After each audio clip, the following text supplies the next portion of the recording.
Did you just see that? This is our adoption story. Robert and I were lucky enough that our adoption process went a bit faster than everybody else, but this has still ended up to be a 3-part series in order to share with you the beginning stages of adoption, and then the whole birth process and bringing Remington Rain home.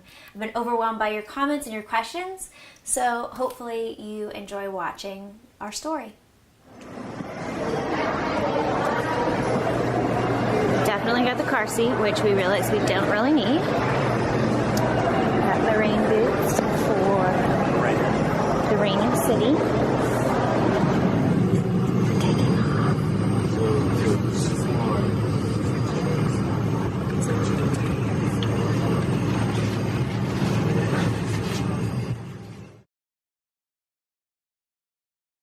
I have always wanted to adopt. I've wanted to adopt since I was a little girl. It might be the movie Annie. I have no idea. But it was, always written in my future. It was something that I had discussed with boyfriends in the past, and I actually broke up with one when he said he never wanted to adopt. And it was something that Robert and I had discussed before marriage, and he was totally open to. But it was always on the back burner. It was something like I just wanted the option for that, but I never knew if we would definitely adopt. And then it ended up that we went through over a 5-year fertility journey, and you've seen my video before. We went through dozens of IUIs and IVF.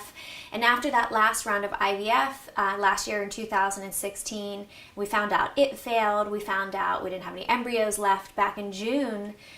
A couple months later, just took the big jump into the adoption process. We flew through our adoption process. Typically, they can take anywhere from 6 months to a few years, 5 years, sometimes even 10 years. But ours was just around 6 months. We started it in September of 2016, and our little Remington Rain was born on April 4th, 2017. The adoption process can range in cost. It depends on whether it's a public or a private adoption. Ours was a private adoption. We worked through lawyers and social work agencies that also need paid, so it does make it a little bit more costly. But the prices can range anywhere from $40,000 to about $70,000. Luckily, there's amazing organizations like adopttogether.org that basically help to fund adoptions if you're interested. There's definitely multiple factors to the process of adoption. I'm just going to go through it in chronological order for you guys. We started in September 2016, and the first thing that we did was we met with a adoption attorney. Of course, my husband being an attorney, we have a bunch of contacts, and he's the best guy in town. He's been doing it for decades probably. And it was like a 3 to 4 hour meeting. It was completely unexpected. I thought I was just going to go shake some hands.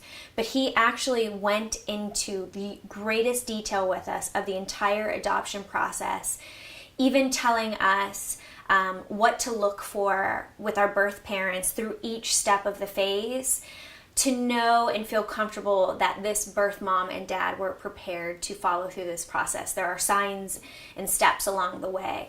So we found out so much information right off the bat, and that was actually the only time that we ever met with the attorney. He directed us to the social workers that were local to Los Angeles, and they're Vista Del Mar, and we went in there, and I have a picture of that of our first day signing the papers and really officially starting the process with them as well. It's a very exciting day. And it feels surreal. You're just like, are we really adopting? Until you hold that baby in your hand.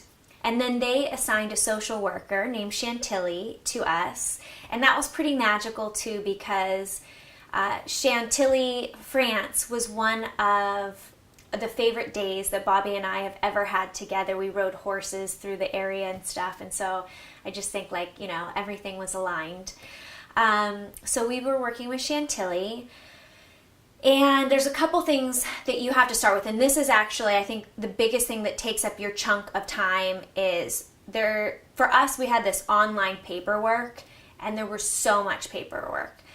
And luckily, my husband loves to do this kind of stuff, but the paperwork is like background checks, and we had to go get fingerprinting and, you know, write every place that you've ever lived in life and all of your family. And there was just so much details that you really had to think about, fill out. And then we also had to go through a few classes with the social work team. There was parenting class, which I think that every parent should go through anyway, but this is also specifically for adopting a child and issues that you may have.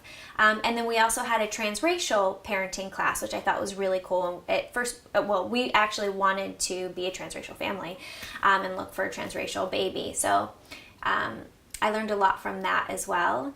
And then we had Chantilly come to the house multiple times. And this is like such a special part of the adoption. This was some of the paperwork we had to do too. Bobby and I had to write our stories of our love, of our relationship and how we met, what we love about our families, what we love about each other. And it's like, whoever stops to just put this all in writing and even think about it. And then when Chantilly came over as well, she would go through questions, and sometimes the interviews would be personal, and we would have to go over those things. And it's just like such an amazing part of the experience. It builds your family base even before that adoption comes, like thinking about how much love you have.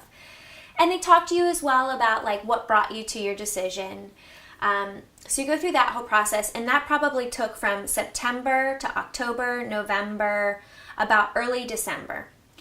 And the next step of the process is actually to really start working with the birth parents. Once you've been approved, you can start working, and like it's like almost like applying to the birth parents, and you create a book. And we stalled on this for a little bit because we were busy with work, and I think it's the next step where you could be matched right away. We were like, So finally, one day came along in early December, and David Radis had reached out to us and was like, I have this birth mom, and she's looking for, you know, some cool cat parents, adoptive parents. We're like, that's us. And they give you details on the birth parents, some basics, where they live, their race, the health of the mom, you know, if she smokes, that kind of stuff at this point. And you have to decide if this is a birth parents that you are interested in working with. And then if so, you send them a book. So we were interested in working with this one birth parents, and so we were rushing, and people send these immediately. Like they get overwhelmed, dozens and dozens of these birth books. And so you have to send it right away. So it just put a little fire under my pants, and we basically had to collect all of these photos right away. And we did something that was really nice that our lawyer told us to do. A lot of people don't, but we personalized this. So we hand wrote each one of these, and I'll show it to you in a second. But even when I created it the first time, it was us. It's a story of our family. It's the story of us. It's like, where's this baby coming to? It's our community, you know, where we live, our home. But it was like a little goody two-shoe. Like Bobby and I, you know, you've seen my videos. We like to joke around. We're kind of silly. And it didn't show that part of us because we were like, oh goodness, we have to look really good in this. And when we sent it, I said to Bob, I could just feel in my heart, I said, this isn't the baby. I can just feel it. But we were meant to do this. I could feel that we were also meant to do it.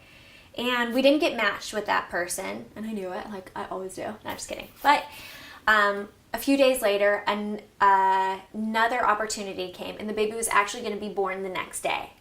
And I had to go for a walk on the beach. And I was like, oh my goodness. And I got home. And Bobby and I are like, sure, let's do it. And thank goodness, to be honest, I'm just going to cut to the chase. We did not get matched on this one. But I rewrote another book, and I edited it a little bit more, so it was a bit more like us. And that was the whole purpose of us doing that. And we weren't matched with that baby either. Thank goodness. That would have been a little too quick.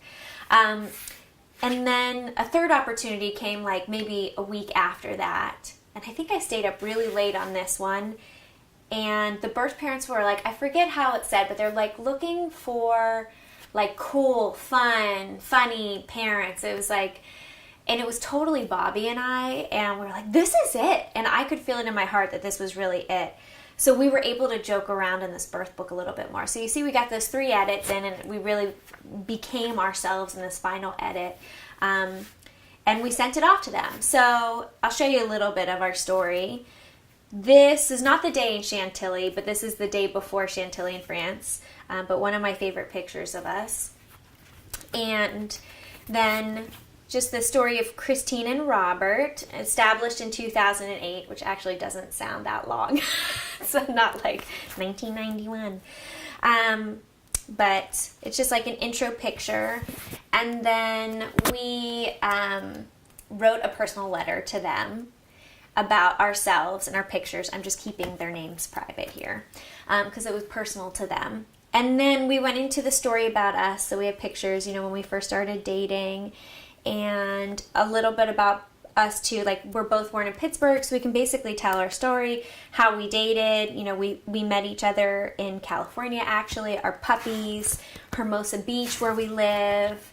And then we went into the story of our childhood. So there's Bobby and his twin and his mommy and his daddy, and myself and all my cousins were pictured. So thank you guys. You helped me get Remington Rain. And then a little bit about us as adults. So this was all about Bobby, and I decided to put, I put his occupation, his favorite place, his can't live without, and his best day ever. And this is where we were kind of funny. His favorite place is the couch, aka the sofa, unless you speak Pittsburgh slang, couch, So, we were just kind of ourselves, and hopefully they got it. And then some pictures of his family and some awards that he's gotten and stuff like that. And then there was myself, the same thing, went through the same questions. And we would put little notes next to it of what the actual picture was as we told about what we did for a living. And then we talked, something that's important to us is we love traveling, we love going on adventures, and we really feel that Remington, or whatever baby was in our life at that point, would go on that adventure with us. And we also, said to them, we came from very humble beginnings. We had no money, and we love this, and we want to be able to provide our child this. So we showed some of our travels. And then obviously the puppies are a huge part of it, as you can see in all of my videos, and working within our community. And then we showed a little bit more about our family, all of the cousins that this baby would enter into, and then just how silly we are and what we value in life. And just a thank you for reading this, and why this was important to us. So this is basically anybody's type of adoption book.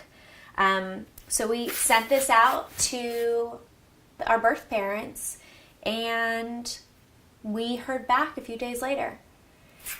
And that's where you're going to have to wait for part 2 to see what our next steps of the adoption were for. Stay tuned.